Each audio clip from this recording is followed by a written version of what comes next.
Voilà, aujourd'hui nous allons continuer le thème sur la victoire de Jésus à la croix. Amen. La dernière fois, nous allons nous résumer. Nous avons parlé de la croix. D'abord, qu'est-ce que la croix?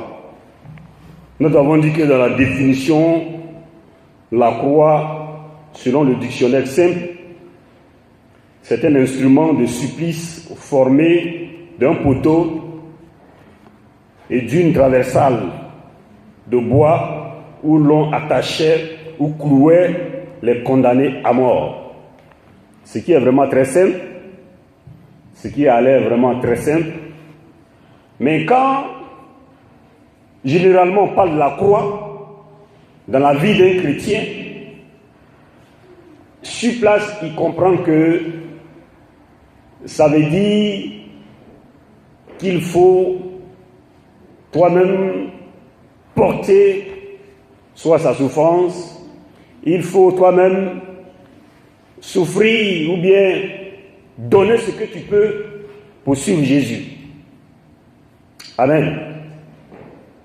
Dans le monde aujourd'hui, quand on parle de la croix, ça nous rappelle généralement quelqu'un qui traverse une souffrance, quelqu'un qui traverse des moments difficiles.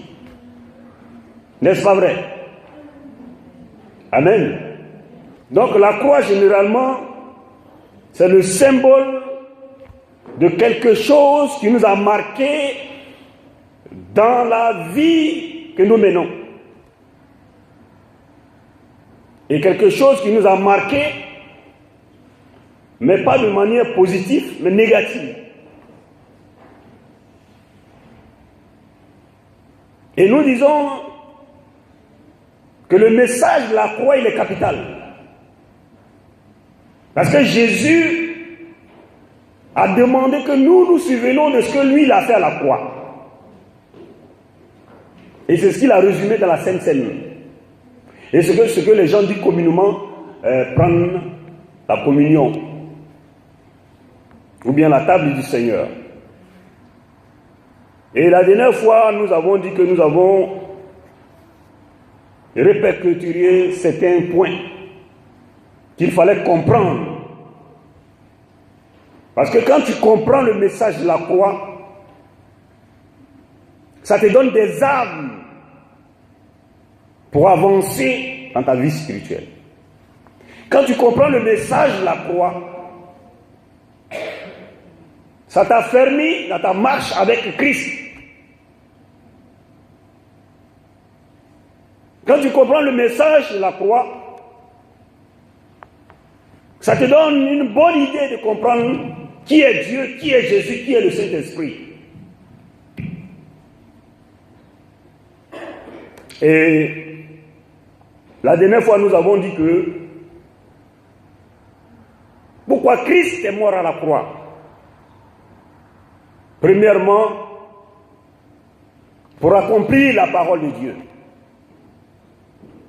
Nous avons dit dans le livre de Genèse, chapitre 3, verset 15, que Dieu, lorsque Adam et Ève ont péché, quand il est venu voir Adam et Ève dans le jardin, il avait déjà la solution du monde. Et il a fait la promesse à l'ennemi pour dire que j'ai la solution. Le fils de la femme va t'écraser la tête, mais toi tu le blesseras le talon. Donc Jésus à la croix est venu accomplir la parole de Dieu et la promesse que Dieu avait faite à Satan. Donc ça c'était l'un des grands objectifs pour lequel Jésus est venu pour mourir à la croix.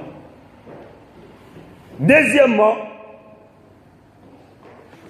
nous avons dit que à la croix, Christ nous a rachetés de la malédiction, étant devenu lui-même malédiction. Et nous avons lu dans le livre de Galates chapitre 3, verset 13 à 14, la Bible déclare que maudit est quiconque est pendu au bois, Christ s'est fait malédiction afin que nous soyons bénis en bras. Afin que la promesse qui nous avait été faite Nous le recevions par l'Esprit. Alléluia. Donc, quand on a péché depuis le jardin d'Éden, Dieu a amené la malédiction sur l'homme. Jésus est venu enlever cette malédiction-là.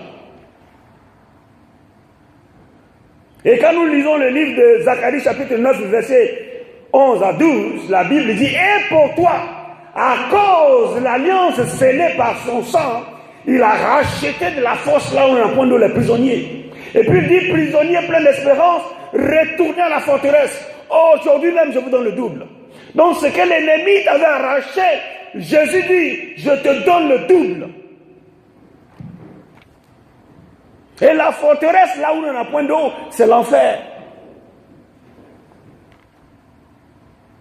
Et par l'alliance du sang de Christ, il est venu faire sortir de l'enfer. Et ça, nous devons le savoir. C'est à cause de cela que Christ est mort à la croix. Et c'est une victoire qu'il a remportée pour nos vies. Alléluia. Et nous disons troisièmement, à la croix, amen, le Seigneur est venu nous redonner le pouvoir qu'on avait avant. Avant, Dieu est venu, il a vu Abraham, il a créé Adam, avant, et puis il lui a donné tout pouvoir sur toute sa créature, toute sa création. Amen. Sur terre. Toute sa création sur terre, il lui a donné tout le pouvoir.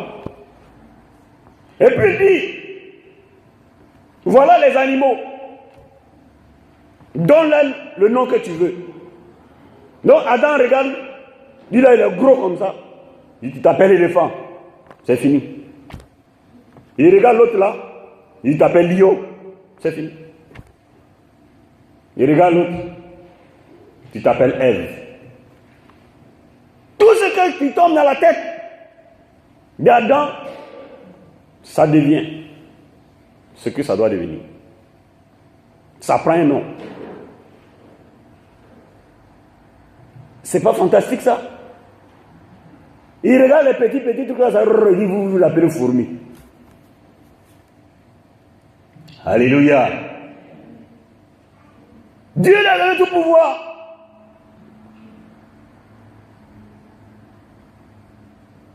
Et nous avons perdu ce pouvoir-là. Ça fait que les gens même ont peur de, comment on appelle ça? Les Anglais disent spider, je ne sais pas comment on dit ça en anglais, en français. Araignée. Ah, il y a araignée ici, tu ne peux pas dormir. Vous voyez comment nous on est devenus ridicules. Quand tu perds un pouvoir, tu deviens ridicule. Il y a d'autres qui ont peur, ils disent, oh, il y a cafard ici, je ne peux plus dormir. Et d'autres même sautent, ils s'arrêtent sur la table. On dit un serpent rentrer ici, oh là c'est fini, ça c'est la panique. Les gens vont se blesser entre eux. Mais Dieu t'a donné le pouvoir. Qui a donné le nom serpent? Ce n'est pas Adam. Il avait tout pouvoir. Amen. Et nous avons perdu ce pouvoir-là. Et puis Jésus est venu nous redonner encore le pouvoir. Non seulement il nous a rachetés, amen, mais il nous donne encore, il dit, bon, maintenant que je vous ai enlevé les entrailles de l'ennemi, le pouvoir que vous avez avant, je vous le redonne. Amen. Et ça, dans Luc 10, verset 19, il dit, voici, je vous ai donné le pouvoir de marcher sur les serpents, les scorpions, et sur toute la puissance de l'ennemi. Et rien ne pourra vous nuire. Toute la puissance. Et même si le pouvoir occulte, Jésus est venu nous redonner cela. Et ça, c'est le travail qu'il a accompli à la croix. Amen. C'est pas fantastique? Donc c'est le troisième point que nous avons vu là, le dimanche passé. Je le résumais pour le dimanche passé. Et puis nous étions maintenant au quatrième point. Amen. Au quatrième point, vous allez voir la croix.